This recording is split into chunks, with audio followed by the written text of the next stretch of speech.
Hello, Kasadja. Welcome to Salakot Online Broadcasting Network, where every story matters, every voice is heard, every update counts. From the news and community stories and inspire features, we bring to accurate, timely, and engaging content that keeps you connected to what matters most. Stay informed, stay connected, and stay ahead. Salakot Online Broadcasting Network, the voice of the community beyond boundaries. Like, comment, share, follow us today, and never miss an important update.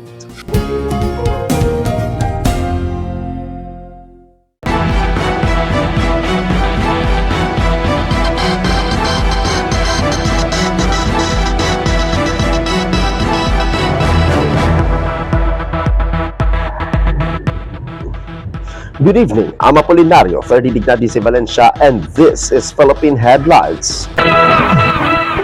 The pile of Chinese cabbage and carrots, vegetables simply thrown away in Luzon. The piles of discarded Chinese cabbage and carrots were seen along Lakamen Road in the municipality of Tublay, the province of Benguet. According to some farmers, the vegetable prices are low, while there are reportedly few or no buyers for their produce. As a result, they decided to throw away the vegetables rather than incur even greater losses by bringing them to the trading centers in La Trinidad.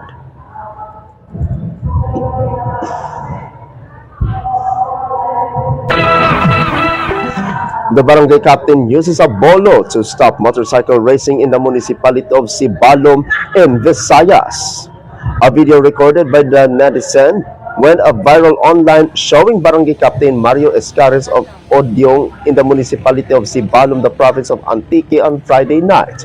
The video shows him approaching motorcycles allegedly involved in racing in the area, a problem that residents have long complained about because of the noise and the possibility of accidents. The barangay captain explained that he had no intention of slashing everyone and only wanted to scare the riders to put an end to the recurring problem. He added that around 9 p.m., police officers responded to the area, but the motorcycle racing resumed after the authorities left. This reportedly prompted him to bring a bolo and confront those involved.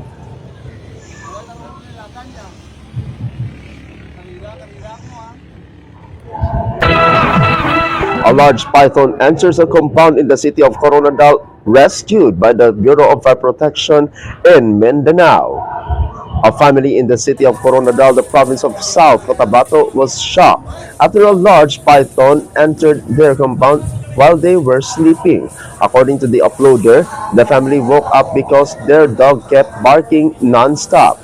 When they checked the area, they were surprised to see the python, estimated to be around 3 meters long, already inside their compound in Barangay Santa Cruz. Barangay officials immediately responded, together with Bureau of Fire Protection or BFP, Personnel Senior Fire Officer 1, Jonald May Domingo, and Fire Officer 1, Tristan Barrieta, who safely captured and removed the snake. According to the responders, the python was estimated to be 15 years old and weighed around 34 kilograms. Although the family was frightened, their concerns were eased after the authorities quickly responded. Authorities reminded the public not to approach, touch, or harm any snake to avoid potential danger. The python is now under the care of the Bureau of Fire Protection and is set to be turned over to the Department of Environment and Natural Resources or DENR or the Community Environment and Natural Resources Office or CENRO for proper disposition.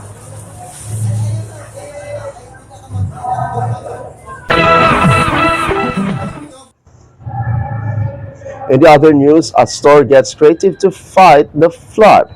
A store in Macabebe, Pampanga caught attention online after using an improvised barrier to prevent floodwaters from entering its establishment on Monday.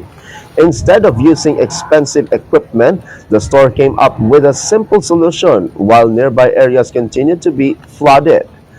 The Facebook page Kabalin Macabebe, Pampanga jokingly captioned it, "Flood control successful," comparing the simple barrier to the billions of pesos spent on flood control projects that are once again being scrutinized and discussed by the public.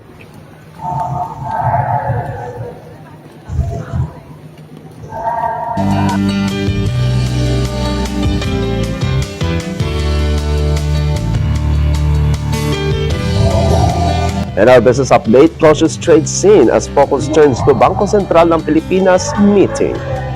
On Friday, the Philippine Stock Exchange Index rose by 0.14% or 9.5 points to close at 6,297.30, while the Border All Shares Index edged by 6.6% and to end the 3,137.37%. Week on week, the Philippine Stock Exchange Index increased by 6.95 points from August 7th finish of 6,290.35. Asian stocks rose on Friday, poised for their strongest week in 2 months as benign inflation data dented expectations of an imminent U.S. rate hike. Although faltering talks to end the war in the Middle East are likely to keep risk sentiment in check, the writers reported. U.S. inflation reports last week suggested pricing pressure remained under control, lowering the odds of a rate increase from the U.S. Federal Reserve next month. Meanwhile, Bangko Sentral ng Pilipinas Governor Eli M. Remolona Jr. said last week that weak economic growth last quarter gives the Philippine Central Bank room to take a less aggressive approach to monetary tightening, but they still need clearer proof that inflation is moving sustainably lower.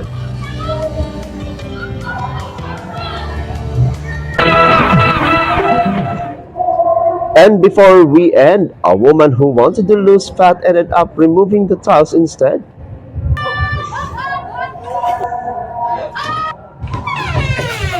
A woman who failed in doing sit-ups has gone viral on social media. Instead of losing the body fat she was targeting, something else came off. This happened when she lifted her legs, accidentally pulling up the tiles she was sitting on, which seemed to have stuck to her thighs. With nothing else she could do, the woman simply laughed. And what had happened? The video has already gained 240,000 reactions on Facebook.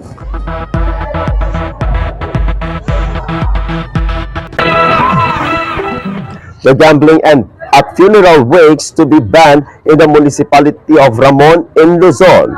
By virtue of Executive Order Number 65 Series of 2026, gambling activities at wakes or funeral wakes will now be prohibited in Ramon Isabela in accordance with existing Presidential Decree Number 1602 with the approval of Mayor Giovanni Vizcarra.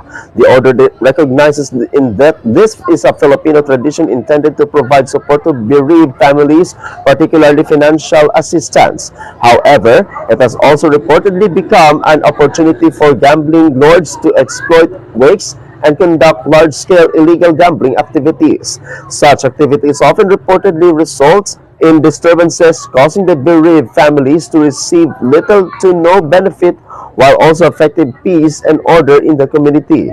Section 2 of the order includes a total ban of the use of any playing cards and other forms of gambling, as well as participation by potential gamblers. Anyone caught violating the order will be immediately arrested and charged, while the evidence will also be confiscated. The municipality has also formed an anti-gambling task force to focus on the matter, to be headed by Police Major J.R. Oliaon, Chief of the Ramon Municipal Police Station.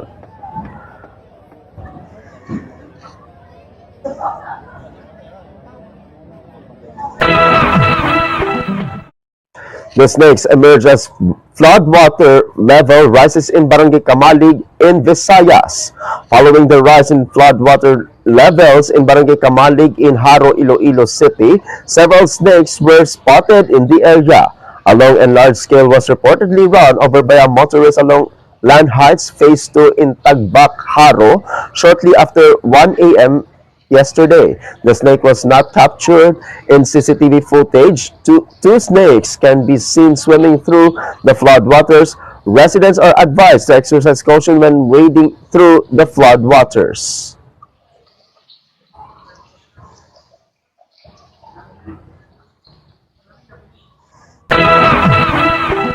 The hydraulic excavator's worth of 28 million pesos seized by authorities from alleged illegal mining operation in the city of Cagayan de Oro in Mindanao. Kristan Agduma tells us more.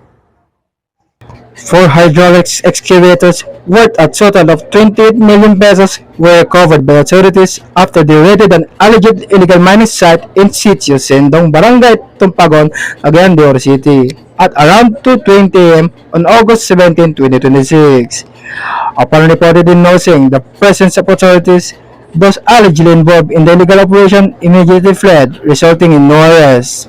The operation was conducted to enforce Republic Act No. 7942 or the Philippine Mining Act of 1995, which prohibits mining activities without the necessary legal documents or authority. For the Philippine Headline, Christian Giles Agduma, Salakot Online Broadcasting Network. In the other news, Liba commemorates 50th anniversary of the 1976 Moro Gulf earthquake and tsunami with commemorative market. The 50th anniversary of the 1976 Moro Gulf earthquake and tsunami was commemorated on August 17 this year through the unveiling of a commemorative marker at the Extension Capitol in the municipality of Libac, the province of Sultan Kudarat. Sultan Kudarat Governor Dato Pax Ali Mangudadato, together with the local government of Libac, led the ceremony as part of efforts to remember the tragic disaster that shook the Moro Gulf and caused widespread damage and loss of life in communities, including areas in Sultan Kudarat. The commemorative marker is intended to serve as a permanent reminder of the history of the earthquake and tsunami, as well as their impact on the people. The commemoration also highlights the importance of community preparedness in the face of earthquakes, tsunamis, and other disasters. Residents are continually encouraged to learn the proper safety measures to take during earthquakes and tsunamis to strengthen the preparedness and safety of every community.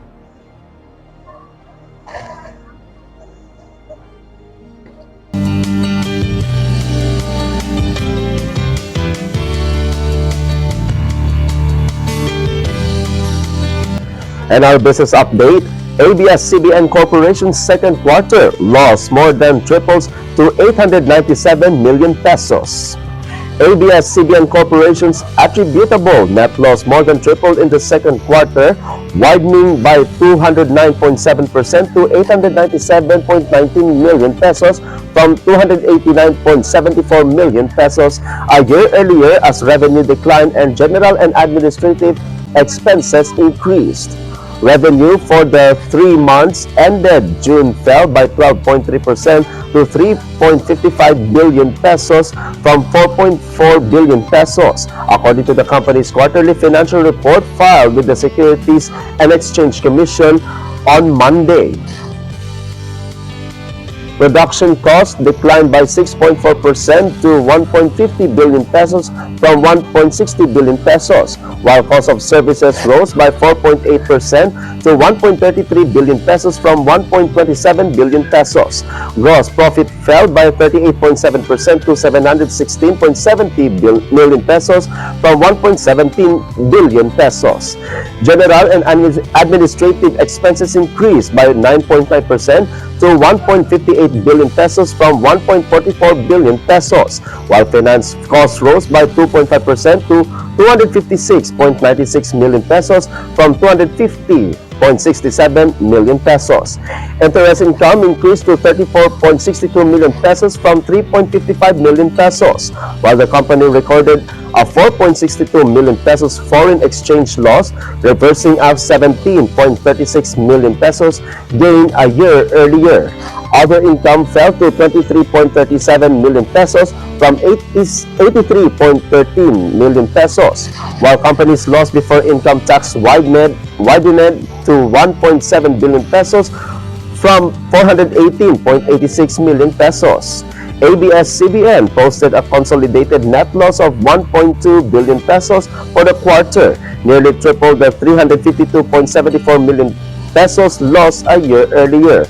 Of the second quarter consolidated net loss, 120.15 million pesos was attributable to non-controlling interest compared with 63 million pesos a year earlier.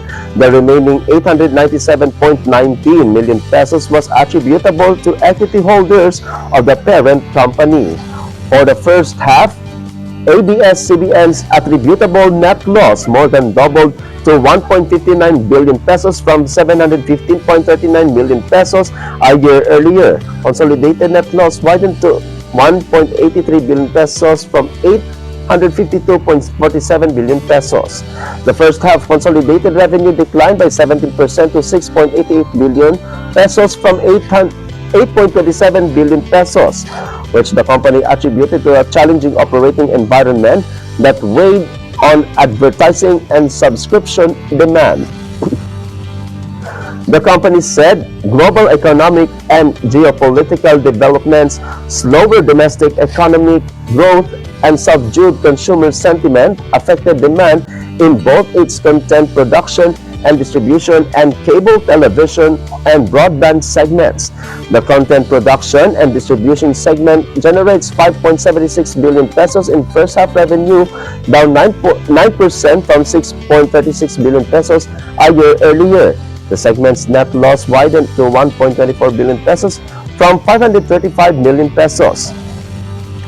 The content production and distribution segment generated 5.76 billion pesos in first half revenue, down 9 from 6.36 billion pesos a year earlier. The segment's net loss widened to 1.24 billion from 535 million pesos.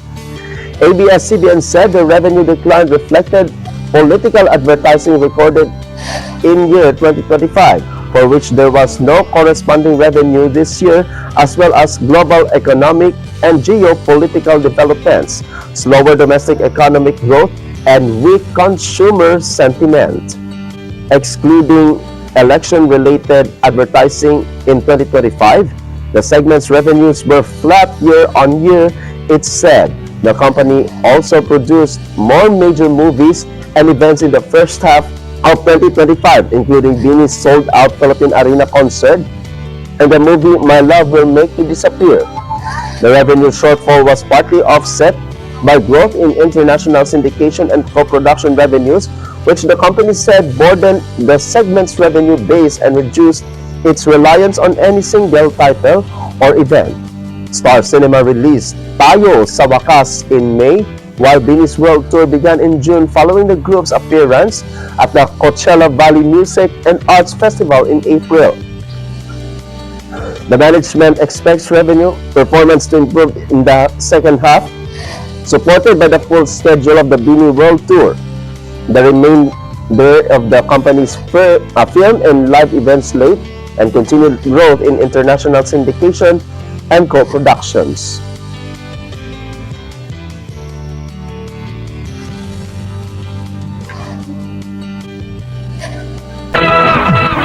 And before we end, would you still go to the comfort room if this is what you found?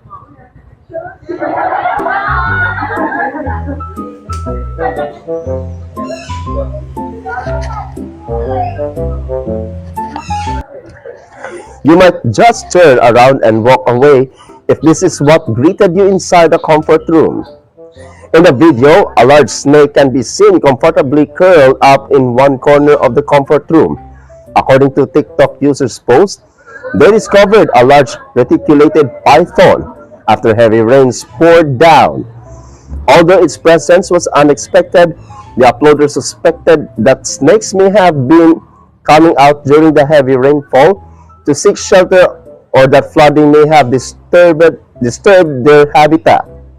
Reticulated pythons are among the longest snakes in the world and are commonly found in Southeast Asia, including here in the Philippines.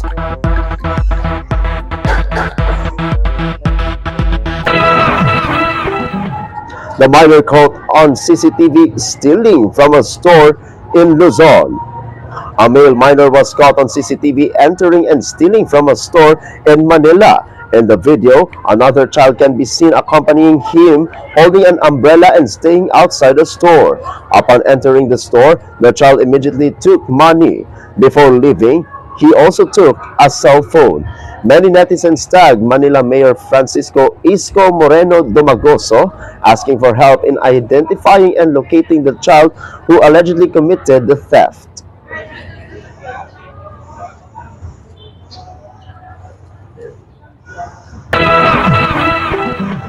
The power outlet for electric fan sparks and catches fire in Visayas.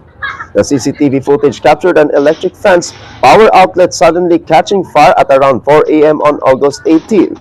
The video shows that the fire went unnoticed for several minutes. Fortunately, the owner woke up after smelling smoke and was able to put out the fire immediately. The public is also reminded to avoid leaving appliances plugged in while sleeping or when they are not in use.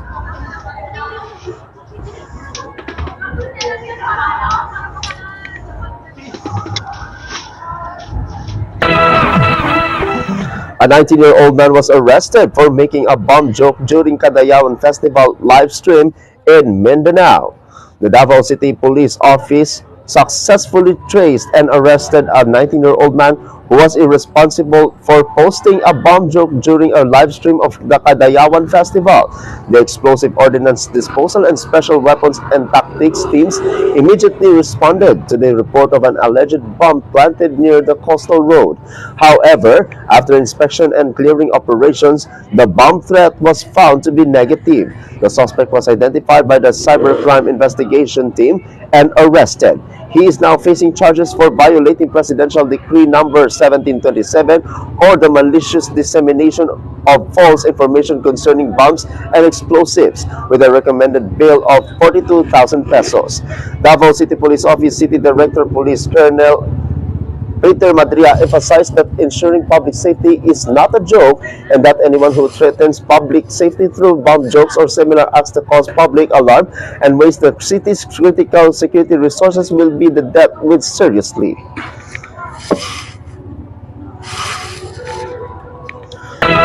In the other news, the Libak MSMEs Trade Fair 2026 and Diskwento Caravan officially kicked off in line with the celebration of the Kapionan Festival 2026. Chris Nagduma tells us more.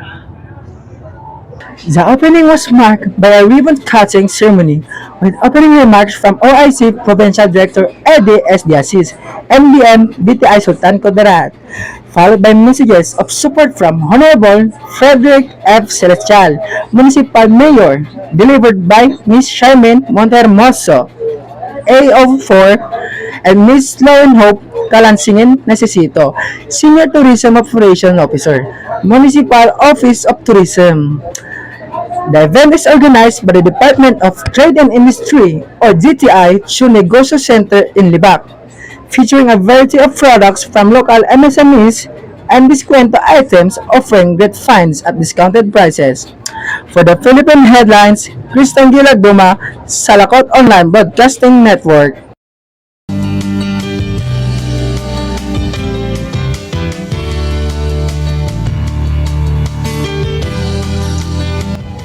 In our business update, ABS-CBN Corporation secured more breathing room after banks extended multi-billion peso loans, giving the media group more time to repair its balance sheet with a critical 6 million peso capital injection on the way.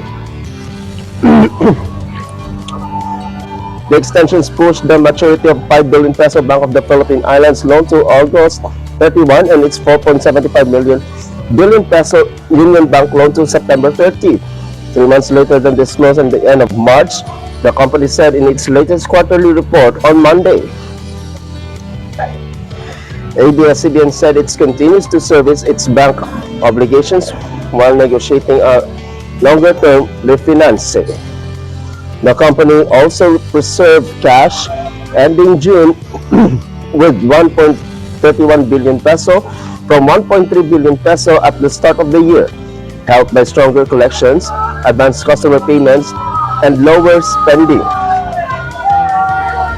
The balance sheet work comes at as ABS-CBN tackles continued losses, with its first half net loss widening to 1.83 billion pesos from 852 million pesos as revenue fell 70% to 6.88 billion pesos.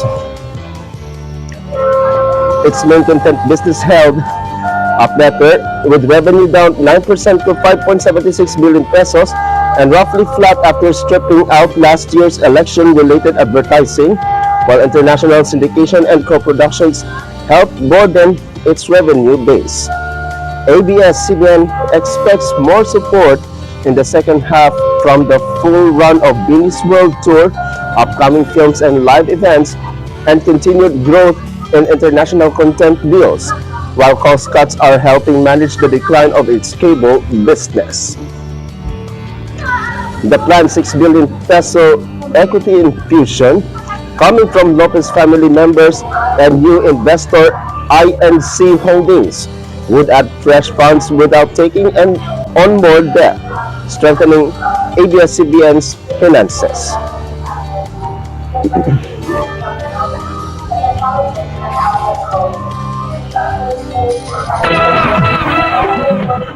And before we end, 3 sibling dogs go viral for their responses to their owner. Suon mo? Ipanggutong na mo sa. Bukano? Oo, naging The netizens are amused by a viral video of 3 sibling dogs that seemingly understood and responded to their owner while being questioned. In a video posted by Chari El Silva, the 3 dogs can be seen carefully listening and appearing to nod as their owner talks to and ask them questions. Because of their funny and unusual reactions, the video quickly spread across social media, bringing joy and laughter to many netizens.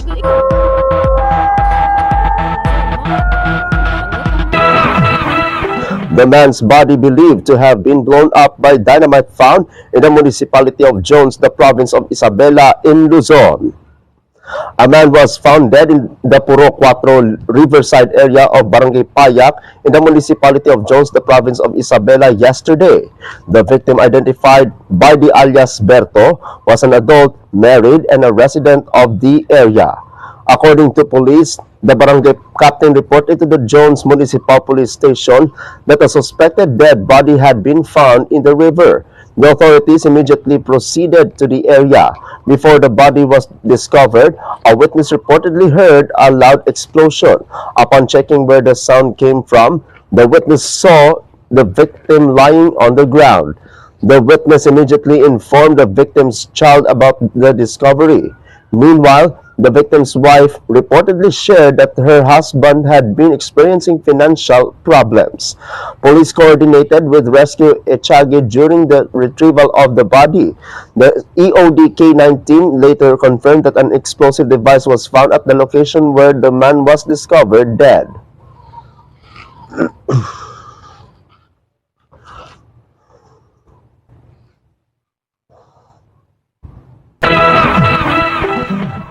In Visayas, face-to-face classes at Don Vicente Rama High School and Elementary School were suspended. There will be no face-to-face classes at Don Vicente Rama High School and Don Vicente Rama in Elementary School due to concerns raised by parents and teachers following an attempted shooting incident in Basak, San Nicolas last night. According to Councilor Dave Tumulak, a young suspect has been arrested and is currently in the custody of Police Station 11.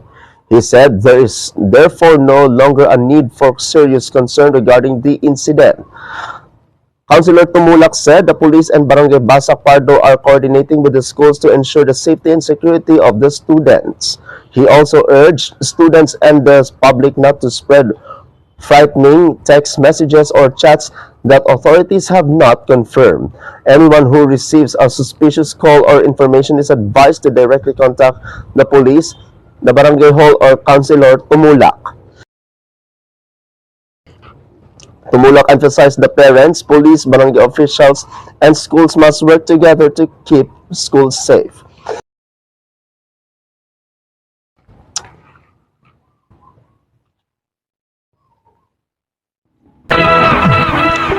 The classes at Tampaca National High School suspended due to death threat in Mindanao.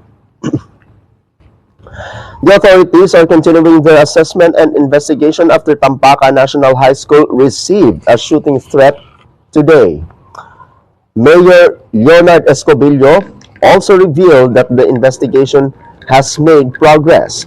However, he appealed to the public, especially those who may have information about the person behind the threat, to cooperate with authorities.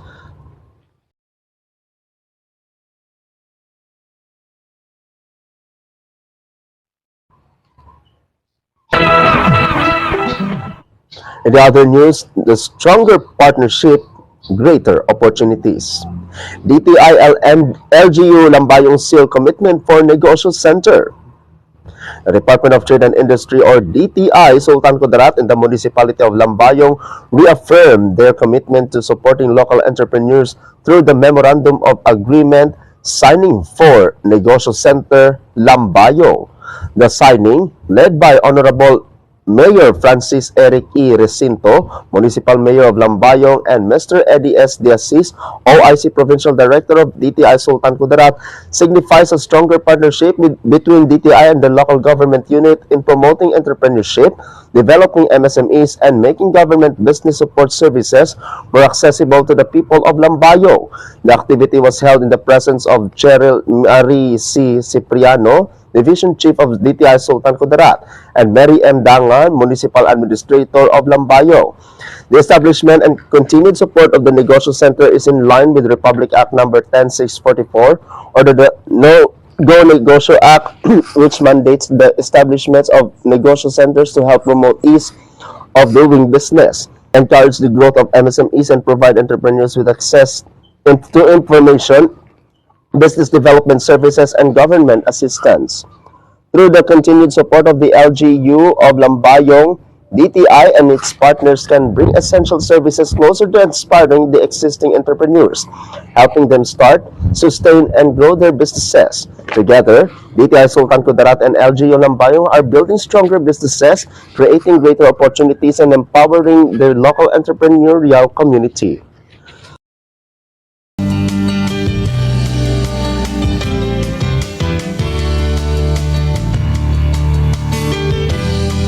And our business update, the Philippine bank deposits hits 22 trillion pesos at the end of June.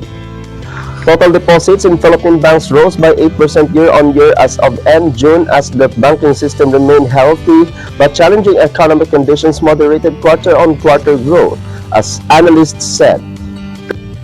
The latest central bank figures show deposits in the local banking system reached a combined value of 22.395 trillion pesos at end of June, up 8.34% from 20.671 trillion pesos in the same period last year.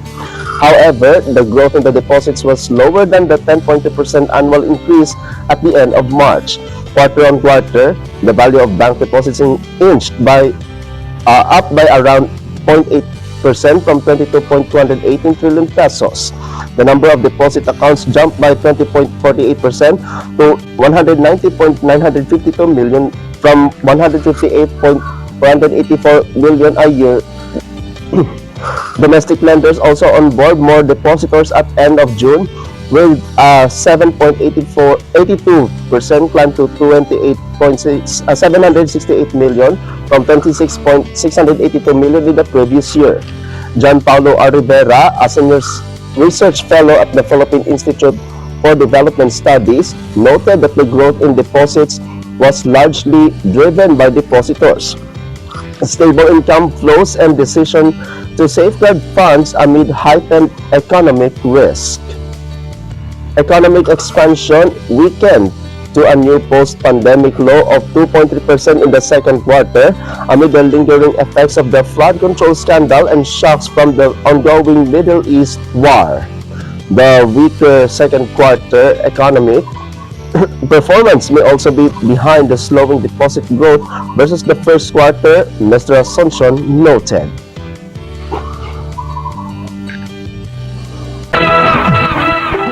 And before we end, a family of a radio broadcaster Balitaan, himpilan at sandigan ng bayan. Ako ang inyong anchor. That's the family who sounded like a radio broadcaster impresses netizens online. What you are hearing are not actual radio broadcasters, but the family of Eldridge Opiana Salamatin, or better known as Bordad Eldridge. In his social media post, Eldridge can be seen with his wife and two children acting as a radio broadcasters. However, the netizens were impressed by them, saying they sounded just like professional broadcasters. The video has already garnered nearly 500,000 reactions. The mother and daughter disappointed after allegedly being deceived over purchased foam mattresses in Luzon. A mother and daughter from the Pag-asa area in Barangay Alfonso 13 in the municipality of Quezon, the province of Palawan, were disappointed after allegedly falling victim to a scam involving foam mattresses they purchased from door-to-door vendors. According to Jovelyn Calambo, she and her mother purchased the foam mattresses from several vendors who visited their area. However, when they opened and inspected the products, they allegedly noticed that the foam mattresses were already old and had an unpleasant smell. Each foam mattress they purchased was reportedly worth around 2,500 pesos. Colombo warned the public to be cautious when purchasing products offered by door-to-door vendors and to carefully check their condition and quality before making any payment. Consumers are also advised to ask for a receipt or other proof of the transaction as documentation in case problems arise with the purchased products.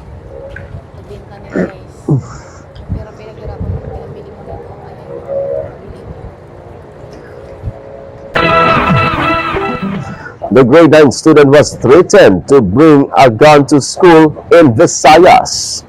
A grade 9 student in the municipality of Canangan, the province of Leyte, reportedly threatened to bring a gun to their school.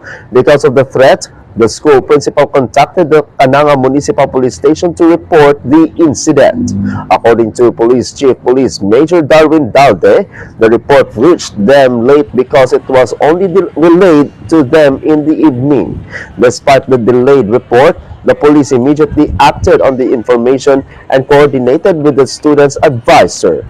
The teacher said she did not immediately report the matter to the principal because she had spoken with the student, who explained that he and his classmates had gotten into another argument. The student reportedly became upset and told his classmates that he would bring a gun. Based on the information they received, the police decided to visit the student's home. They spoke with his parents, and the student admitted that he had indeed made the threat, but said it was only said in the heat of an argument. Meanwhile, the parents said they did not have any firearm that their child could bring to school. The police advised students to avoid making threats or engaging in similar kinds of arguments. Meanwhile, the gun found in bag of 14-year-old student in the province of Cebu. An unloaded .357 Smith & Wesson Magnum revolver was found inside the bag of a 14-year-old student at Lutod National High School in Pinamungahan in Cebu on Thursday, August 20. The firearm was discovered during a surprise inspection conducted as a precautionary measure, prompting school officials to contact the police for assistance. According to the investigation, the minor allegedly took the gun from a cabinet in their home where the student lives with their grandparents. The student was brought to the Municipal Social Welfare and Development Office while authorities coordinated with the student's parents.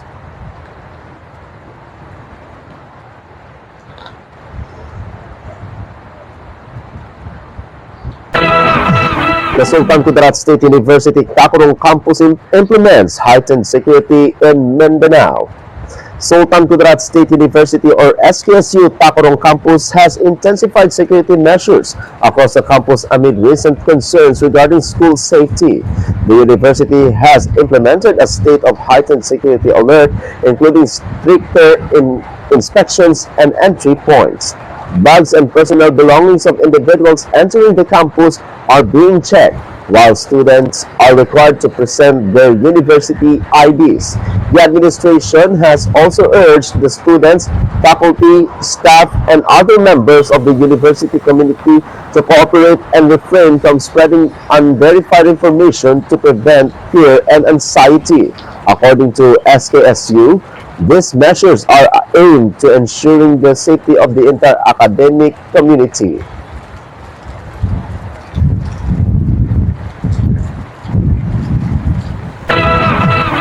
In the other news, the late Senator Ninoy Aquino remembered on 43rd death anniversary. The members of the August 21 Movement or ATOM and the National Historical Commission of the Philippines or NHCP led a wreath-laying ceremony outside Terminal 1 of the Ninoy Aquino International Airport or NAIA in the city of Parañaque to mark the 43rd death anniversary of former Senator Benigno Ninoy Aquino Jr. on Friday. The NHCP, New Naya Infrastructure Corporation or NNIC, Manila International Airport Authority or MAYA, and representatives of civil society groups including the Human Rights Violations Victims, Memorial Commissions, Bantayog ng Mga Bayani Foundation, Project Gunita, Chino Roses Foundation, NAMSERV, and Earth Saver joined the solemn flower offering, while Senator Bam Aquino also sent a wreath that was placed beside the monument earlier. Aquino was assassinated at that airport on August 21, 1983 upon his return from exile, an event widely regarded as a watershed movement in the country's struggle for democracy that helped galvanize opposition to the Marcos regime and that culminated in the 1986 People Power Revolution. Republic Act No. 9256 later declared August 21 as Ninoy Aquino Day, a special non-working holiday. Also, the Holy Mass is being held at the Aquino family tomb at the Manila Memorial Park in remembrance of the late Senator Benigno Ninoy Aquino Jr.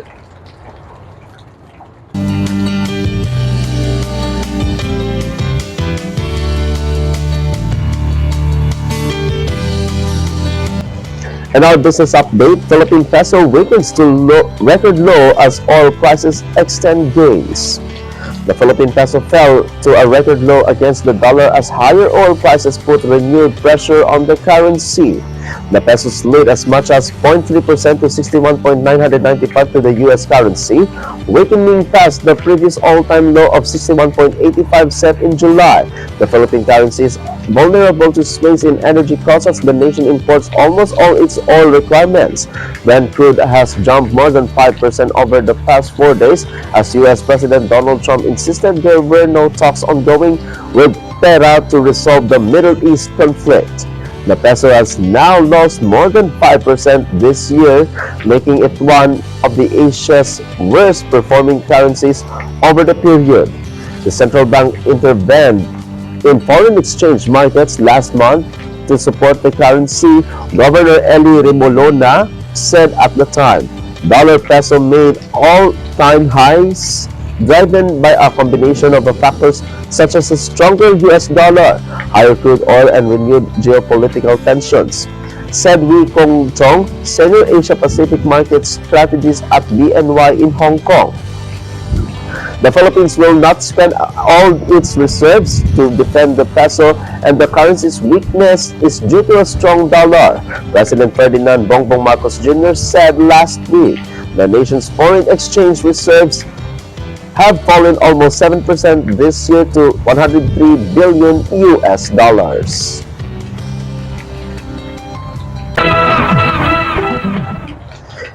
A goat was blowing on the food being cooked.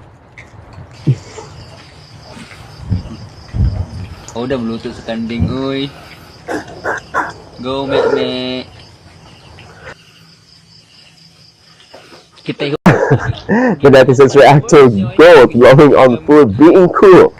A goat was seen blowing on food being cooked on a stove, amusing and entertaining netizens on social media. In a video shared by Lix Lee on Facebook, a white goat can be seen approaching the cooking food and seemingly blowing on it as if looking for a chance to have a taste. This prompted numerous comments from netizens, including the joke, just acting cute so it can get a share of the food.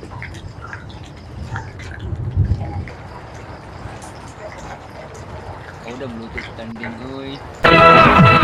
And before we end, the reminder to all social media users, in the age of AI or artificial intelligence, it is easy to create images showing a person wearing a PNP uniform, even if they are not actually or a police officer. Just because an image is AI generated does not automatically mean it has no legal implications. It is used to impersonate PNP personnel, deceive, intimidate, scam, or create a false impression among the public. It may have corresponding legal consequences depending on the circumstances. If you use AI for entertainment or creative content, clearly indicate that it is AI generated and avoid using the PNP uniform, insignia, or identity in a way that could mislead the public. Use AI responsibly. Think before you post.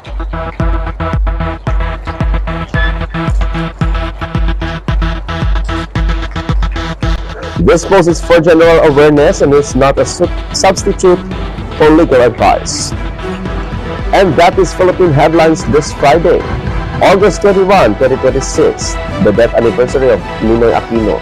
I'm Apolinario, 30 Dignity si Valencia, and this is Salakot Online Broadcasting Network. Good night, Philippines. I'm being kasadya.